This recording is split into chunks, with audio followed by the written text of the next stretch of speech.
Parents enraged over books in local school libraries. You have lost sight of your responsibilities to educate our children. Parents are learning, watching, and taking action. The book ban rage that is sweeping across the country. Parents showed up and spoke out against what they call vulgar and inappropriate books that are on district school library shelves. You all are going to hear what our children are hearing in books. Hundreds packed a school board meeting with emotions running high. Look at how you act, and your children are watching. They had police here, extra security, and even metal detectors at the doors. People yelling and name-calling, and then police escorting people out of the meeting. Public schools have vivid pornography in it, and these cops won't do anything about it. What exactly do you think our kids are learning from this book? The only books that my son can read are about slavery and lynching, things that I find disgusting. Do you guys think this is appropriate for kids in school? The books were called pornographic, and parents blame board members for keeping them on the shelves. Jesus is going to get you one day when it comes to Judgment Day. All of you.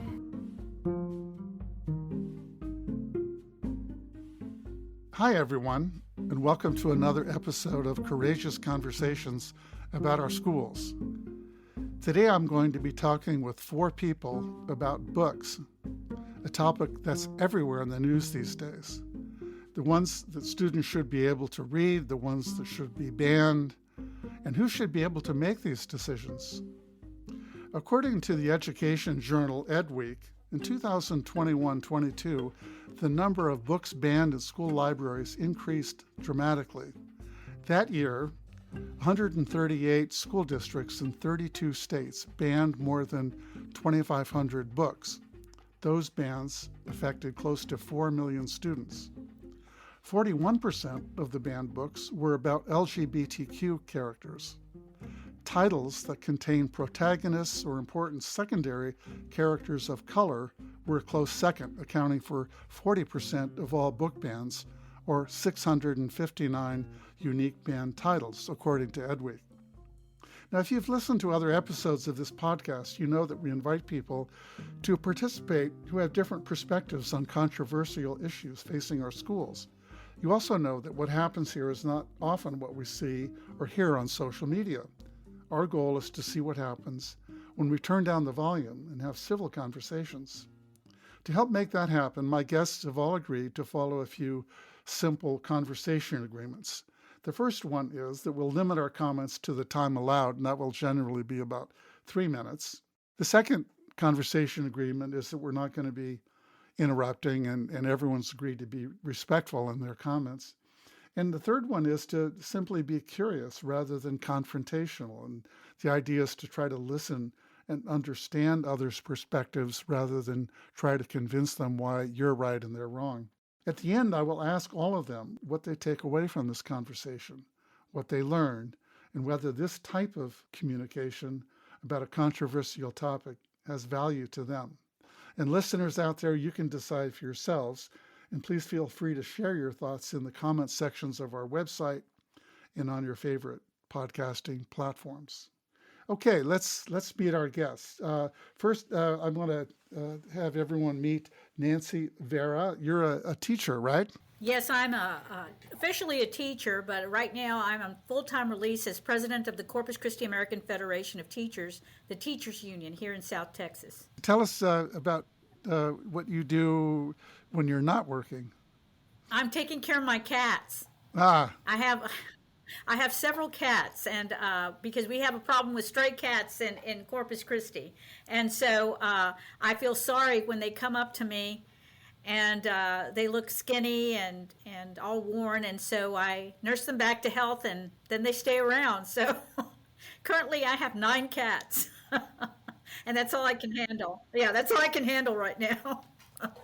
All right, Nancy, thanks so much for joining us today. Next, we have Summer Crow. Summer, tell us about you. Yes, my name's Summer Crow. I'm in Texas as well. So I'm in the Keller ISD district, and that's outside of the Fort Worth, Dallas Metroplex. And I have 3 kids. They range from elementary school all the way up to high school. So we have elementary, middle, and high school all represented.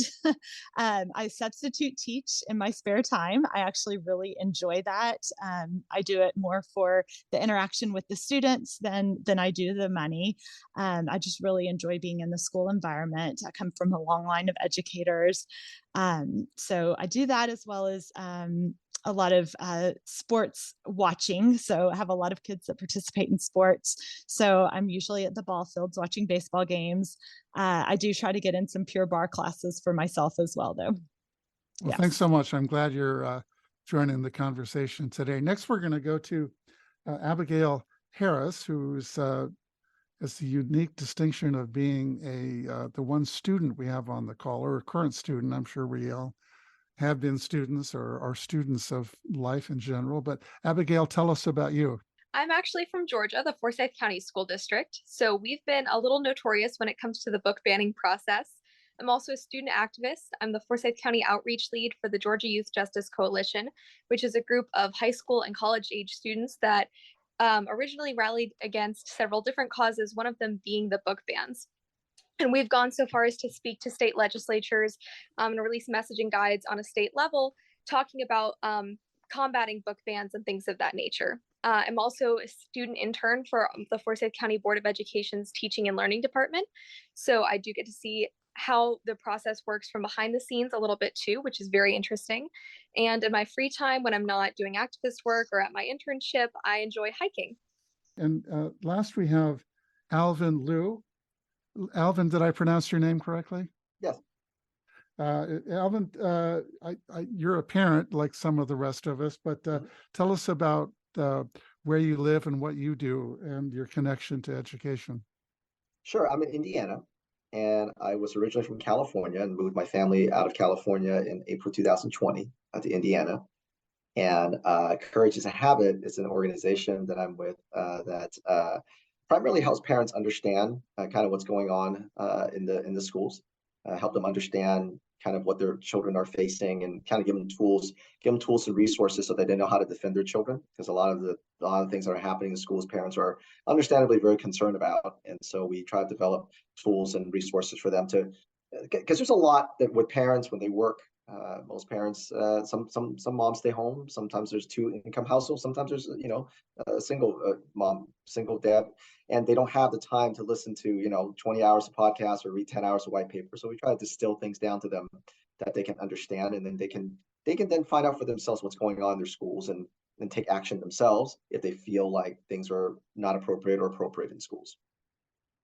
And when you're not spare time, this takes up a lot of time. So the times I do have, oddly, I actually love reading. I try to read things that are not part of this world because I read too much of it.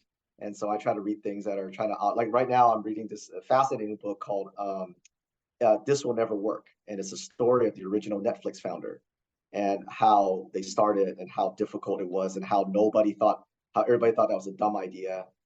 Sending DVDs through mail, and it's a great inspirational read about how to start a business that's now a multi-billion-dollar business. So thanks for that, and thanks for introducing yourselves. We're gonna jump right into the topic of book banning and which books should be banned, if any, and who should decide. So the first question is: are there some books and materials that no students should have access to, regardless of their age? Summer, you want to go first? I can take that, sure. So first off, I think that it's important that we break this question into 2 different categories. In my opinion, students, because there are students that are 18 years and over, should have the freedom to read and access whatever materials they would like, so long as it's not breaking any laws. I think where they access those materials, though, is a key point. It's one of the beauties of our country is having our public library system. And a lot of different bookstores. So there are other options to access materials outside of just their public school libraries. Within the public school system specifically, though, where patrons are primarily under the age of 18 years of age, I do believe there must be careful consideration of materials and books. I believe books and materials should be provided that are engaging and challenging for the oldest, most advanced readers and mature patrons. However, and this is, I know, where it gets tricky, I don't think books should cross community standards for what's considered morally inappropriate for the youngest patrons of that particular library. So I do think it's possible to provide great, challenging literary works to the oldest patrons without exposing the youngest patrons to content that is age inappropriate. We live in a highly sexualized world these days. However, there are high school students that are going to battle to shield their minds from sexually explicit content. They know their hormones are raging, but they also know they don't yet have a healthy sexual outlet, for lack of a better phrase, and they don't want to do anything to further awaken that desire. They are careful about what they search, view, listen to, where they go, who they hang out with and date. But in many of these books, especially those in the fantasy and nonfiction romance genres, the reader has no idea in advance if the book is going to have explicit sex. It's not fair to them to be reading a book they got from their school, to be invested in the characters and the storyline, and then come upon a fictional, explicitly detailed sex scene that gives them all the feels. If we are going to provide this content, at a minimum, I believe our teens should be forewarned. Furthermore, I believe parents should be able to say, my child does not have permission to access certain content such as explicit sex, explicit rape or sexual assault scenes, for younger kids, profanity, glorification of self-harm, suicide, or drug usage. These are all topics that parents should be able to monitor and discuss and know that their kids have now had exposure to before their kid just is reading it without having that parental oversight. Summer, thanks so much for that. Abigail, you want to take a shot at it? So one thing that I think is really important in this kind of discussion is there is no black and white when we're talking about materials like these. It's really difficult to say no students should have access to X material and all students should have access to Y materials. When we're looking at a K through 12 education system, we're looking at a variety of age ranges and we're looking at a variety of maturity levels even within those age ranges. So saying that this type of material is appropriate for elementary school students could vary wildly when you have a 12-year-old that has a different maturity level than a 7-year-old. So that's something we have to be very conscious of as advocates for our community. So one of the main things is, I think, putting an absolute stop or an absolute ban on certain books can be the dangerous part. Because when we say no students should have access to this materials for X, Y, and Z reasons, we're discrediting the concerns of students who may be able to handle those materials, or that may be the reality of they are mature or they feel that this is an appropriate material. And that's much different than this book is a gray area and we should have students or parents pick where their student is able to handle those materials. So I don't think that there's an absolutely hard line, no students should have absolutely no access to this material. It's because saying that in itself is the dangerous thing. But then coming back and saying we should be able to have a conversation about what books and materials are appropriate, that's more of a gray area, because obviously you don't want a 6-year-old to pick up a book that has a graphic sex scene in it. But at the same time, for some high schoolers, while that's not necessarily what's deemed morally appropriate or goes along the moral standards of their community, it may be something that high schooler sees as appropriate for them based on their life experience, which isn't something parents and a lot of advocates want to hear, and that's understandable. But there's a difference between an 18-year-old picking up that book than a 7-year-old, is what I'm trying to say. And when we have these materials and we're taking them out of the classrooms, then we reach a point where it's at, is it your comfort level we're working with, or is it what's appropriate? Because those can be two different things. Certain parents need to monitor their students more closely. They feel that's appropriate. But in other ways, monitoring an entire classroom and taking certain books out of that classroom can erase experiences and can erase different narratives that are accurate and that are historically accurate, that fit into our communities and that we don't see on our bookshelves. So then we as students have something that may be appropriate for our age range, but we're not seeing it because that narrative isn't deemed as appropriate, or it's not deemed as something that we as students need to have access to. And that's where the danger comes in for us, that we get access to different narratives and storylines taken away from us that represent members of our community. So Alvin, we're going to come to you. And are there some books and materials that no students in schools should have access to, regardless of their age? First of all, I think book banning is definitely a term that's already been misused, because I have not ever met a parent who wanted some of these books out of the schools, these really vulgar, obscene books out of the schools, to say they don't want the books to exist at all. I've not had one, and we work with parents all across the country. I have not heard a single parent ever say they want the book banned. What they're talking about is appropriateness. And we do that with everything. We don't really have gray areas when it comes to movie and music. They have an NC-17, they have a rated R, they have a certain flag for music. Certainly, if you want to buy it for your child, you can do that. But my 7-year-old, 8-year-old cannot walk up to the theater and say, my maturity level is that I can go watch Predator, or I can go watch whatever. Hey, you got, even if I took her, if I walk up to her and say, hey, she's 7, but I believe she has a maturity level of 15-year-old, you can let her in. They will say, we can't take the ticket, right? So we have these measures across for everything. So in all forms. So the books, saying that the books, we can have a gray area because it could be this or that. It doesn't match for how we try to protect the minds of young people. So yes, absolutely, there should be measures in place. And a lot of the books that I've seen where parents are kind of up against it, they're obviously very vulgar. We're not just talking about ideas. I think the difference between we shouldn't have books out of the school if the ideas make people uncomfortable, but it's the vulgarity. So you have things like genderqueer, or this book is gay, or it's perfectly normal. Those are pornography, because it's actually if I show this, here's my test. Here's my test for everybody listening and everybody here. If I take a book, okay, and I work in the office, and I took that book and I took a page out of the book, and I walked up to my female coworker and I put it on her desk and I said, this is for you. And I signed my name.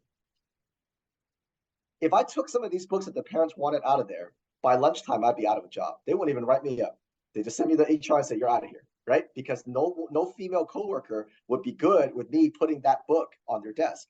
So here's my acid test. And here's what I'll say about should their books be in or out, or kids.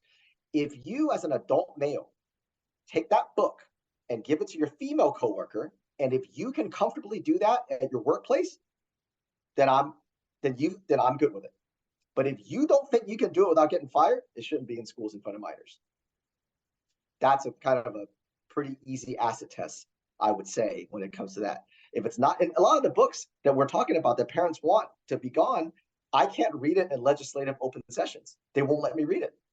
I can't show it on TV. I can't read it on the radio, because it actually violates FCC laws. So if I can't read it in a legislative open session, if I can't read it on the radio, if I can't show it if I'm getting interviewed on TV, why is it okay for minors? Great. So Nancy, let's let you answer the question and have you jump in and share your thoughts about whether there are some books that should be banned regardless of the age of the student. Well, I don't know if that should be the criterion for banning books. I think that I don't believe in banning books. I think that each parent has the right to choose what book the child should read, or their children should read. And I know that we have in our public schools criteria that we use as educators to determine whether a book is age appropriate or not. And we certainly aren't going to give explicit books to children in our public schools. That's not the point. The point is exposing them, as somebody said, I think Summer said, to ideas, and that she isn't opposed to that. And the thing about it is, where do you draw the line? I think here in Corpus Christi in the independent school district, I know we have a system where we warn the students and the parents that the book may have explicit content or not, whatever that may be. And so the parents have to sign a form saying that it's okay for their child to read that book. But the other concern is with novels. I know one novel, Bless Me Ultima by Rodolfo Anaya, which is the first Latino novel to be made into a movie.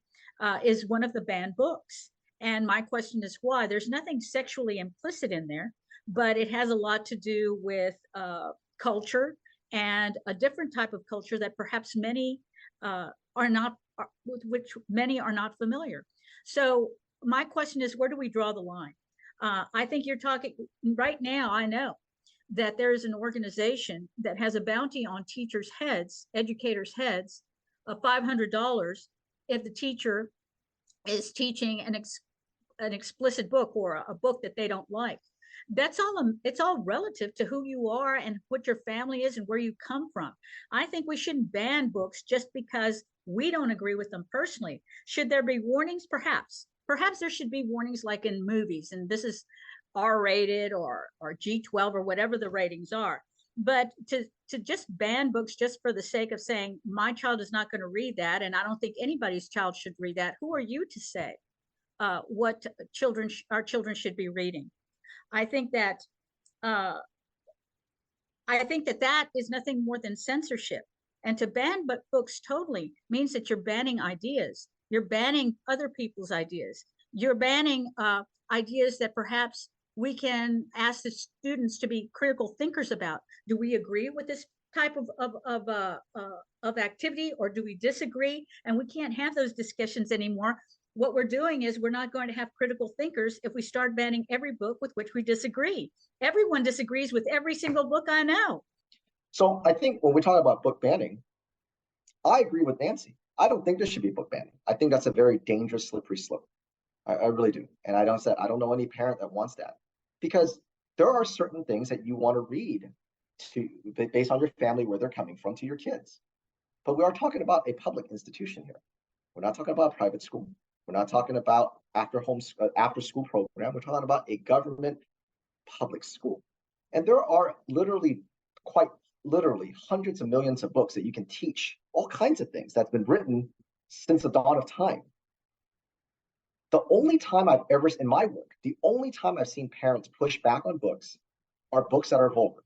So I will answer Nancy's question to go, where do we draw the line? That is a very, very good question. And I think that's a question that everybody should ask. Fortunately, the Supreme Court already decided where the line is. And there's two cases in the Supreme Court. One is the Board of Education versus PICO, and the other one is the United States versus the American Library Association. And in both times, they talk about the vulgarity. Vulgar books may be removed from school forthwith, removed right away. If the books in question are pervasively vulgar. That's the Board of Education versus PICO. That's how a lot of these really vulgar graphic books, not ideas, vulgar books. And in the United States versus American Library Association, there's a line in there that says, there are substantial government interests at stake here. The interest in protecting young library users from material inappropriate for minors is legitimate and even compelling, and all members of Congress appear to agree. And in that case, the United States versus the American Library Association, the word vulgar showed up 19 times, something like 19 times in their case. And one of them is, why must vulgarity be perverse to be offensive? Vulgarity might be concentrated in a single poem or a single chapter or a single page, yet still to be inappropriate.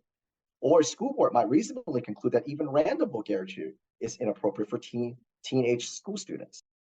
Yeah, I just a quick point of clarification for you, Alvin. When people talk about banning books, I don't think they're talking about burning them and making them unavailable to anyone. They're talking about banning books from school libraries. And that is a ban, isn't it?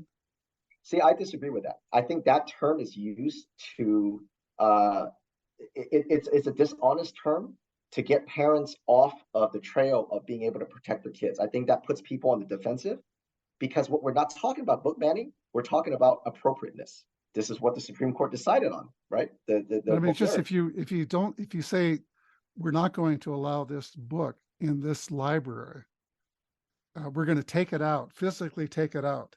No student has access to that book. Isn't that, in a limited sense, a book ban? You're banning that book in that library?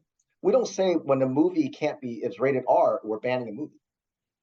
It's just appropriateness. It's just saying that these books should not be in front of minors, just like pornography, right? We don't allow Pornhub to go through schools. We have a filter for that. We're not banning Pornhub. Yeah. Okay. Abigail, you have a question. From the sense of a student activist, we like to be kind of concise about the terms we use. And from my understanding as a student who's used the term book banning before, I understand where you're coming from. The term book banning, it sounds like we're trying to be divisive. And it sounds like if you say, I want this book banned, then you want it absolutely wiped off the face of the earth, demolished. And no one wants that. Obviously, there are very few people that would say this specific idea or this specific experience should absolutely be demolished. That's wild. And it's something we don't see a whole lot on any side. But for the sake of this conversation and for the sake of what the term book banning means in a general sense, I think we can all agree to say that book banning in this sense, for this conversation, doesn't mean wiping a book off the face of the earth, that it means revoking access for users of a school library from having access to that material. Raise your hand if you want to jump in with a question. Summer, yeah, please. The term that I believe the ALA uses, the librarians use, that sort of thing within any library actually, is deselection. So a book has been deselected from that particular entity rather than banned, because that gives just and there's deselection procedures for each school and their policies. Each school board has their policies and procedures for how a book can be deselected, when it should be deselected. I think that, especially with regards to this podcast, which is to lower the tone, I think deselection is a fair term that everybody can understand what we're talking about.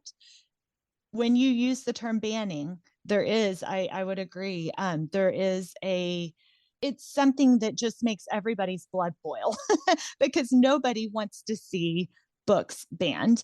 And especially when we're talking about that we have other public entities, free entities, our public libraries that provide these same books. It's not like the child even has to go out and pay for it. It's still free for them. It's just at a different location. And I'll add, at the public libraries, you've got to go in with your parent if you're under 18 to get your library card. So a public library does have a certain parental oversight in it as well. I have a question, and I appreciate that distinction you're making between deselecting, because the banning has implications that, technically we maybe say we're banning it from this library, but it has these other implications that are kind of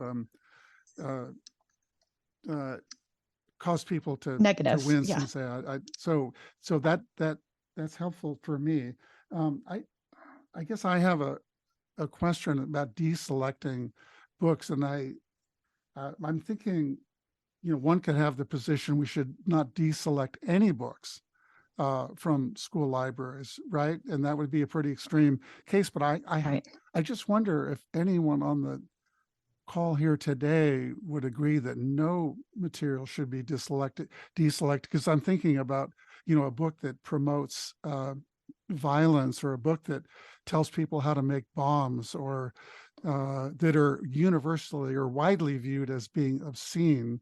We wouldn't, and I guess I'm coming to Nancy and Abigail, we would want to deselect those books, wouldn't we, from school libraries? So it's not that we would be opposed to banning or deselecting any books. It's back to your point, Nancy, is where do we draw the line?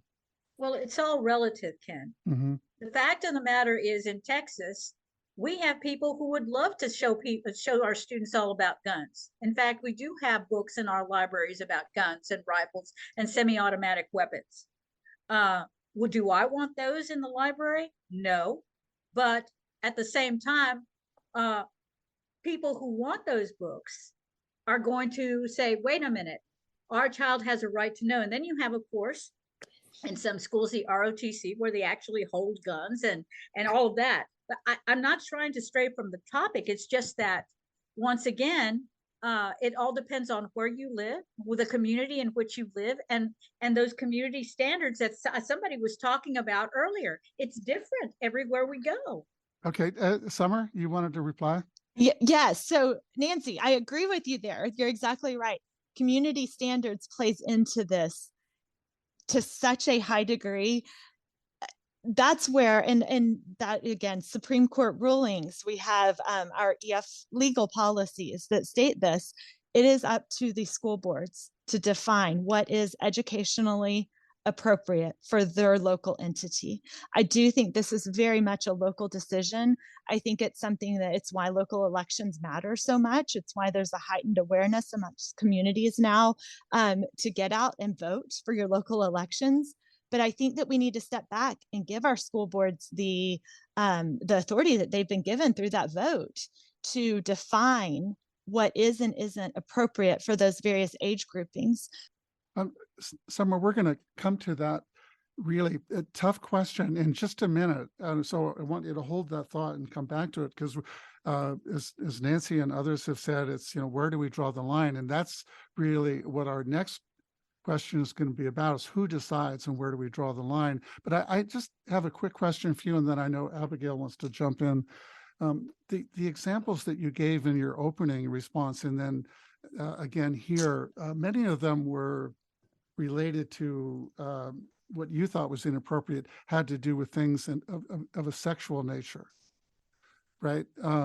But you didn't, to my recollection, in anything you said, refer to what Nancy was talking about is books that say or have gratuitous violence in them, or books that are about guns and perhaps glorifying violence. Would you also be opposed, and would you support deselection of books that are that have gratuitous violence in them?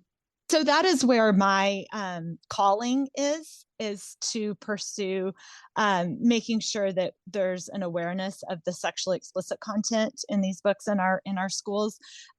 In getting involved in this movement, though, there have been voices raised in terms of violence, profanity, those sort of things. I think, again, it's important that we define it for different age groupings. So, for instance, violence, my personal opinion on that is for high school. I think that is okay. Now, you mentioned, a book that teaches you how to build a bomb. I think there should be some restrictions on those kind of things. We don't want to be teaching anybody, honestly, how to build a bomb. Summer, let's say someone like Nancy comes in as a parent or as an educator. Yes. And as she said, I don't like books that talk about that glorify the use of guns and shooting other people. And she as a parent or an educator, I don't want that. Are you going to respect that and say, okay, I will add that to the books that are deselected at this school? So I think it's one of those things that needs to be defined by your local school board as to what is and isn't appropriate, and at what level for those various touchy subjects, such as violence. I think violence should be, and it is here in our district, one of the line items on our rubric. I have one quick question for you, Alvin, because you used a really interesting example to make a point you were making, and that was that if you took certain materials that are the students are allowed to see or study in schools, and you took it out and you handed it, a man handing it to a woman, you'd be fired. Or did I get that right? Right. That it seems like so hypocritical that on the one hand, you have material that would cause someone to be accused of sexual harassment, maybe fired. In another case, it's perfectly acceptable to let students see it. So I'm wondering, to me, it seems like it's about context. If you had an anatomy book, you were teaching high school kids, and they had pictures of human bodies, or a sex ed class, and you were showing them as part of a sex ed class that parents could opt in to have their kids attend it, and you took those materials and walked outside and put them in front of a person in a coffee shop, that would be sexual harassment, because it has everything to do with the context, doesn't it? It does, but at the same time, when you see the the classical biology of back in the day when they were teaching biology, is obviously It's like you said, it's context, right? No one's going to look at that book and go, oh, this is just pornography. This is vulgarity. It's obviously written in a way as biology, and you're talking about body parts, and the drawings are very minimal. But the books that, again, when parents are pushing back on this, and this is now in a podcast, you can't see it, right? But the pictures of these books, the vulgarity, nobody would you can't, there's no context there that's going to be appropriate. This is why I said, if you put it in, again, I could be wrong. I could take a biology book, put it on the desk of my female coworker. She still might turn me in, but I can take that chance. But the books that our parents are wanting to push, I'm 100% sure I'll get fired for it. So you're right. There is some context to it. Yes. Yeah. Okay. All right. So let's shift to the next question, and it's such a, when we have conversations like this about controversial topics, I think what this one in particular is complicated. There's a lot of you have alluded to, as Nancy said, where do you draw the line and who decides? And so we're going to now jump into that complex question, and that is, who should determine what books students should have access to in public schools? What role should parents play? And I think I want to add to that Abigail's question: what role should students play in making those decisions? Alvin, go ahead. Schools have been around for quite some time, even public schools, right? And the problem that we're seeing today is because of the influx of all these new books that are really just completely crossing the line. Because you think about it, students had voices before, parents had voices, people had, and then there are books in there that challenges ideas, and nobody had any real problems with it. But today, these books that are coming in are obviously very either very heavily political in nature, or obviously trying to push an ideology, or a sexual ideology, or a violent ideology. So there hasn't ever really been a huge problem in public schools until very recently. So the question really, to me, is why has it been?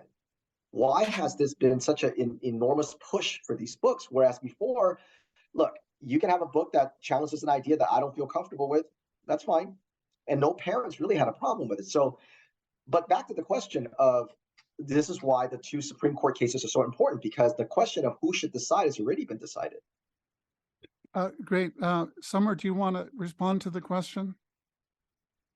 Add on to what Alvin was just saying, he is exactly correct, and I've read the whole PICO case front to back, and it does make the allowance for books to be deselected if they are pervasively vulgar or educationally inappropriate. The problem that we come into with that particular terminology that's used for these challenge committees is that those terms, all of them, all 4 of those words, are extremely subjective. What we're really finding needs to be done is that at the local level, again, the school board level, in partnership with the administrators, those terminologies need to be defined. So what is educationally inappropriate? When we say pervasively vulgar, what exactly does that word pervasive mean? I've been in challenge committee meetings with professionals that say pervasive means every single page. No, it doesn't. Mm-hmm. Is there a definitive answer to the question, though? No, there's absolutely no. It's extremely subjective. Mm-hmm. And that's why I think, ultimately, I hate to say this, but this might end up back at the Supreme Court to get some clarification around some of this terminology. And if you really get into this case, even the 4 justices that were in dissent on this case called out all of that. They said, hey, this is a problem. We're using this terminology. It's not going to hold water. So what we're doing in our district is saying, okay, we know we can deselect books based on this, but to lower the tone in our community, let's come up with what these terms mean for our district. So what our district decides they mean is probably going to look vastly different than, let's say, Austin, Texas, or LA, or Las Vegas, for example.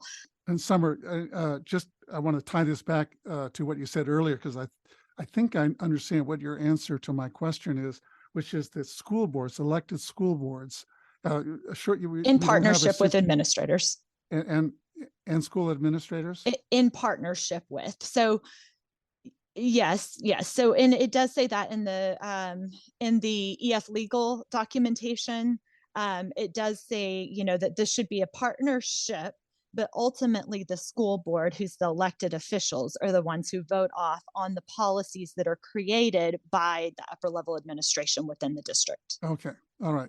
Nancy, let me come to you. How should who should determine what books are deselected, if we want to use that more neutral, what might be viewed as a more neutral term, the books that the students should have access to schools?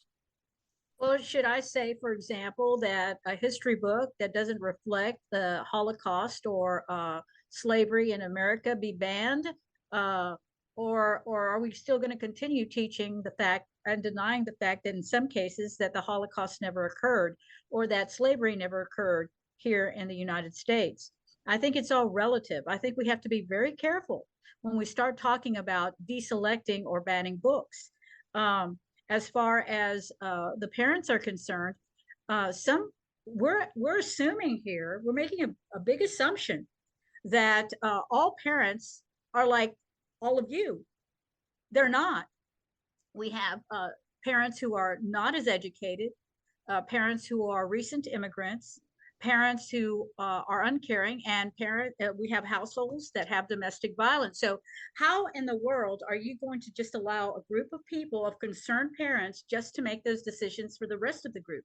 I think sometimes, as much as I deplore violence and all of that, how are we going to teach students about domestic violence? I remember one time I was in the classroom and I was teaching students about life experiences as related to literature. And a child came up to me after class, this was a senior, and said, I didn't realize that my parent was abusing me. And that's because of something that we read in a book. Was it explicitly violent? No, but at the same time, it was one of those situations where you can't really determine what is appropriate or inappropriate based on your personal life experiences. Yes, I agree that the board should make a decision. Yes, I believe the administrators, but I think the community as a whole, including teachers, should be making those decisions specific for the needs of their children in the classroom. And I think that we as professionals, as teachers who are professionals, we know what our students need. And I wish they would give us the autonomy, along with the parents and talking to the parents and the school board, instead of just administrators, instead of a top-down thing. Let's ask the students what they want to see. Let's ask the students what they're experiencing now, because it may be very different than what we think. So Nancy, I'm just going to try this this concept called looping, which is just a word for seeing if I understand what you're saying. And I want to see if it's that different from what Summer was saying, and maybe even what Alvin was saying. Then we're going to come to Abigail. That you think that people do need to come together and have these conversations about what's appropriate to put in schools. And you tell me if I'm right or wrong, but you Summer mentioned school board members and school administrators are the people that should do that. But in your mind, do I have it right that there probably should be some restrictions on some materials that are cross the line, but you think that it should involve, that those decisions should include members of the community in addition to elected school board members and students and teachers? Do I have that right? I think so. I think that there need to be continuous conversations with regard to how our society is evolving or devolving. We don't know. So we need to have those conversations. And if we don't have them, we're going to be making assumptions about what is appropriate and inappropriate, and we don't really know. I guess what because comes to my mind, we're not talking. What comes to my mind is, in the end, we have all these interesting conversations, and I agree they're great. But in the end, who decides on the list of books that are in our school's library? Who ultimately makes that decision? Well, in my experience, we have had people who come out from the community who are involved in a certain church group that come up into a school district different from where their grandchildren, or maybe they don't have any children attend, and they try to dictate what that school board should do or what books should be read. And they don't have any vested interest in the students in public schools. are we pushing an ideology of some sort that's coming from somewhere else? Or are we looking at the best interest of the children? That's something that I don't know how we can determine that, because there are people who are vocal out there who are kind of go off the deep end and they don't listen, and they still push their ideologies on those of us who are parents and educators in our communities. Yeah, this is the messiness of living in a democracy, isn't it? There is. Abigail, I want to hear your thoughts. Well, one of the things that I want to say I've heard from all of the three people who have spoken before me is that I think that the voice of parents, of teachers, and of students is incredibly important at every step in the process. I definitely think that school boards have their role to play in determining who can read what and what books should be deselected or banned, whatever term we choose to use. Ultimately, I think that when we're talking about this who should have this ultimate decision-making power, it's not any one group. It's not just the teachers and it's not just the parents. It's a coalition. It's an agreement between several groups. And I know Alvin works with parents who don't understand what's going on in their children's classrooms all the time, because your child comes home and tells you about the craft they made at school. They don't tell you about the 300 books in their library. It's a very different situation for some parents. And those parents need to be pulled in on the conversation. Teachers like Dr. Vera need to be pulled in on the conversation, because they're the ones who have to teach the curriculum, who have to deal with students who are going through tough situations or have different life experience and have to cater to those students as well as their entire classroom. And parents like Summer, who are very involved in their communities, also have to have their voice, because obviously they care about the educational future of their children, and they're trying really hard to meet that middle ground between where the students are and where the teachers are, to have that conversation. But it's difficult when you are trying to define standards and do the work of someone who has educational background, to do the work of someone who is an elected politician, and you're a parent. And then there's the students who, some of them are like me and they're student activists, and they go speak at school board meetings and they're very involved and they understand what's happening. And some, frankly, couldn't care less if we had a library in our schools. It's a spectrum in every single situation. So in that respect, we have to pull together everyone and have conversations like these in order to determine not if books should be absolutely wiped off the face of the earth, or if we should have books about making bombs inside an elementary school library, but to split the hairs, the gray area that we've been talking about for this entire episode. You know, should books that share different cultural experiences, or that have profanity, or that have what some groups construe as vulgarity in them, be allowed in XYZ age ranges with XYZ maturity? That's what needs to happen. I want to throw a question out to all of you. Just a quick question I'm curious about. It's related to what all of you are talking about. Let's just imagine that we said school boards are going to be the ultimate arbiters in this case. The elected school boards, it's a democratically chosen group of people that are representing, hopefully, the interests of the community and doing what's right. But they decide as a group that they don't want any books in their school libraries that are authored by LGBTQ authors, or they don't want books about that have to do with racism. If they and there actually are school districts that are deselecting, if we want to use that term, books like that. If you support the idea that school boards get to choose, then you have to accept that some school boards are going to do that because they have. Summer, yes, I'd love to hear your thoughts on that. Yeah, so that is without a doubt against the ruling of the PICO case. So that should be hands down not allowed by school boards. And any educated school board that is in council with their in-house legal counsel is going to be told they cannot do that. Okay, so what we are talking about doing, though, is your school board members determining, again, going back to those words that are used from the PICO case: educationally inappropriate and pervasively vulgar. It is up to those elected officials to then define, in conjunction with the upper level administration, what does that look like for our district? Then you can take together parents and put those books up against what has now been taken from a subjective to an objective terminology. But let's say the subjective interpretation is this book about that has some sexual themes, but it's LGBTQ oriented. People think that's vulgar. Mm-hmm. And as you were saying, that there's some subjectivity to it. So it's conceivable, isn't it, that they could say that's our interpretation of that word. Of vulgarity? Yes. Is that what you're saying? So, I mean, they're probably going to get voted out, right? Again, because it's unless an they live in a elected community that also generally believes that it's LGBTQ themed books are vulgar, and that's who gets voted in. Whether it reflects the community or not, it's a possible problem, right? Wouldn't you say?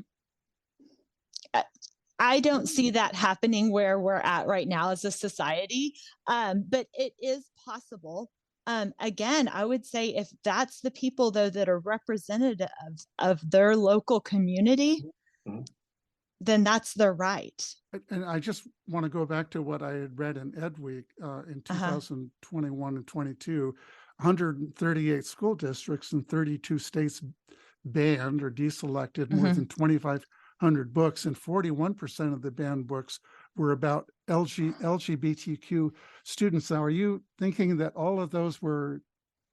It's a very interesting statistic, because I think we would absolutely have to break that statistic down and see what explicit sex scenes were in those books. But it's your thought is that those could be interpreted as vulgar, and then therefore it's within their legal right to deselect those books. Exactly.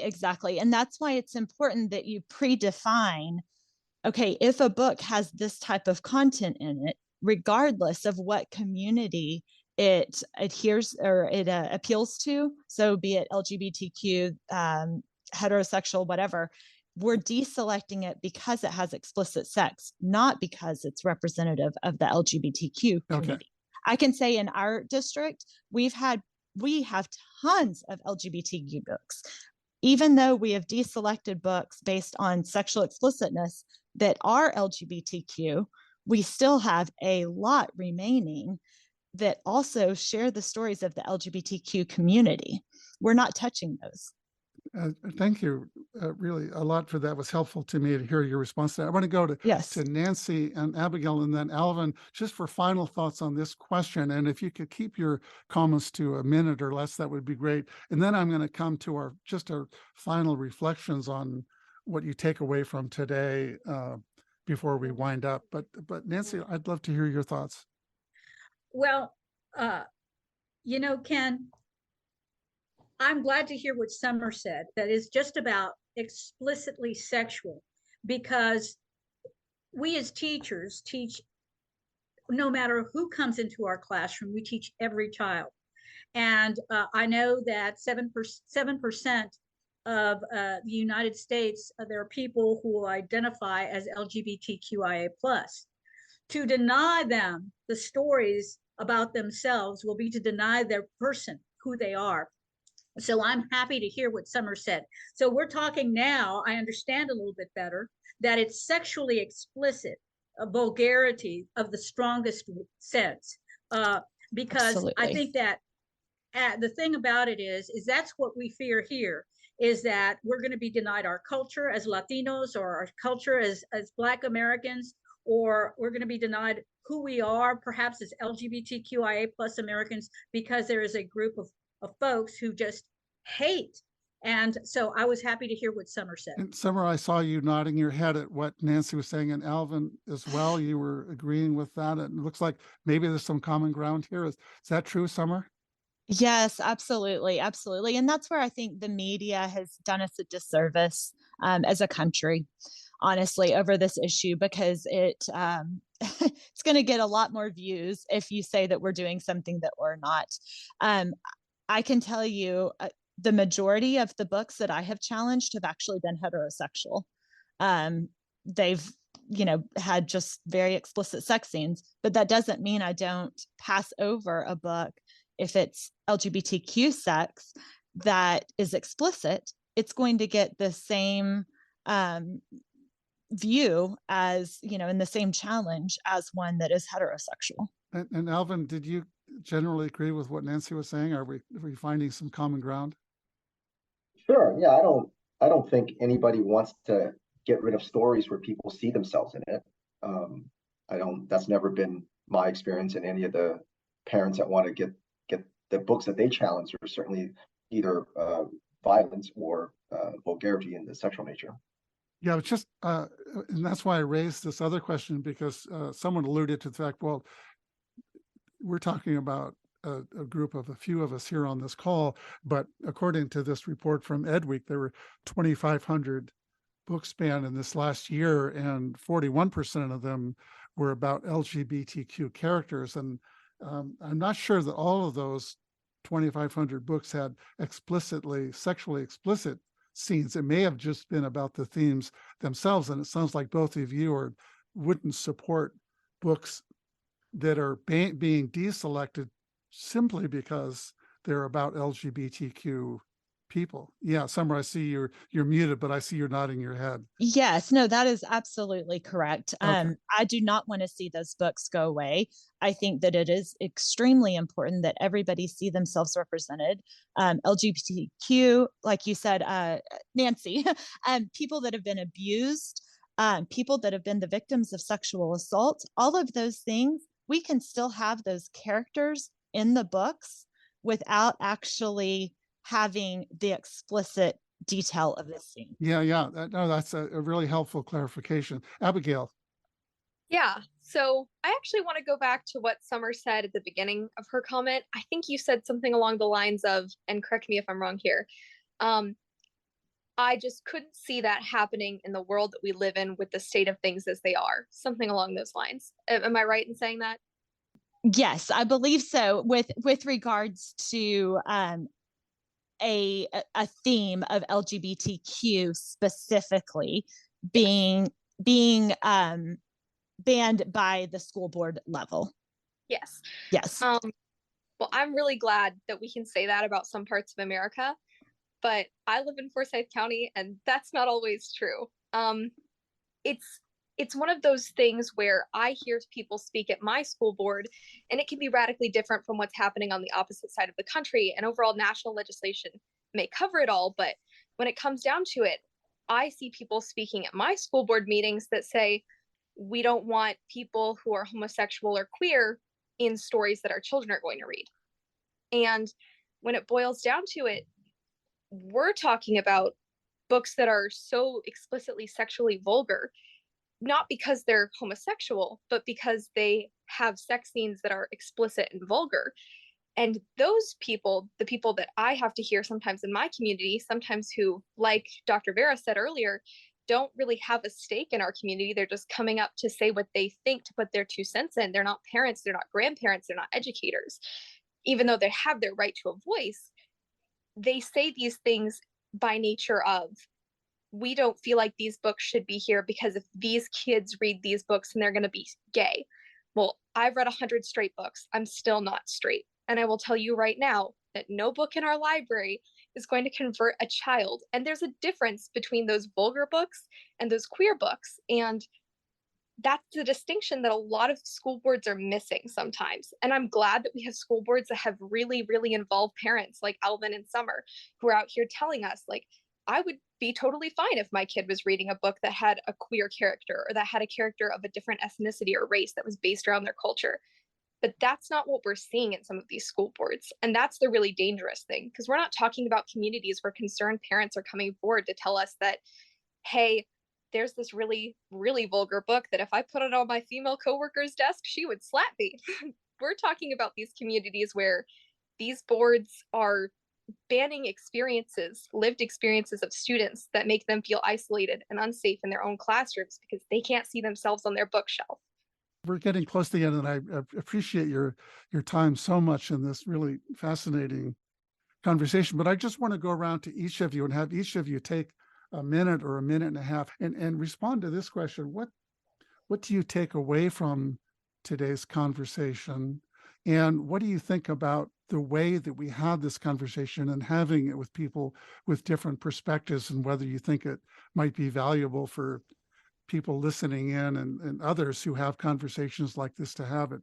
Again, take about a minute and a half. And Nancy, let me start with you. Well, I'm taking away the fact that we can reach common ground. That if we talk about things and talk through things and we look at specific things, that we'll be able to come to an agreement, or like I said, common ground. And I, for one, am going to bring this back to our community to see how I can continue to try and forge that type of communication with those folks who are adamant about, they don't say deselecting books, they say banning books, but I'm going to start using that term too. So I'm taking that with me also. Alvin, I'm going to come to you. What are your thoughts? What are your takeaways from today? I think the format's great. I think it's wonderful. It's wonderful to hear from someone who's a student or just about to be out of, being a student. Obviously, it's wonderful to hear from someone who's, teaching in it. And of course, the parent, that I hear from a lot. So I think the format's wonderful. Thank you for that. Abigail, what do you take away from today's conversation? So one of the really nice things that I was able to take away from today is being able to hear the perspectives of parents who have a genuine stake in the conversation and are obviously coming from a place not of, I'm mad that this is in my school or I'm mad that this is happening in my community, but of genuine concern for their children. That's refreshing because being able to have a conversation versus a screaming match is not always a guarantee in my school district. Great. And Summer, will come to you last. What do you take away from today's conversation? So one thing that I keep going back to in my mind is Abigail saying that in her school that books are labeled. And that is something that most librarians have been against that I've spoke with. They don't want a child to feel like if they pick up a book that has sexually explicit content on it, that they're being called out for that. And so that's their fear in labeling books. I think, though, as a parent, that's somewhere where we could get a lot of middle ground. Oh, thank you so much for that, Summer. Well, Abigail, Nancy, Summer, and Alvin, I want to thank you so much for being part of this conversation today. It's such an important topic, and it's not always being discussed in the way that we discussed it today. So I've personally learned a lot. I have a lot to think about, and I suspect our listeners do as well. For those listening, if you enjoyed this conversation, if you like seeing what happens when we turn down the volume on important conversations like this, you will probably like our other episodes on topics like race and racism on the School Should Play with respect to gender and sexual identity, and how and whether teachers should talk with students about current events and controversial topics in the classroom. You will also find interviews I've had recently with award-winning journalists like Amanda Ripley and Monica Guzman, who write about toxic conflict and polarization, the price we all pay for that conflict, and some of the ways we can better deal with our divides and escape that kind of conflict. Those episodes are available at schoolconversations.org and on most podcasting platforms, which is where you will find this episode. My sincere hope is that all of us can find ways to have civil and engaging conversations with people whose views differ from our own. As I see it, that's the only way we can find a clear way out of the culture wars and provide much needed support to our public schools and to help strengthen our democracy. So long, everyone.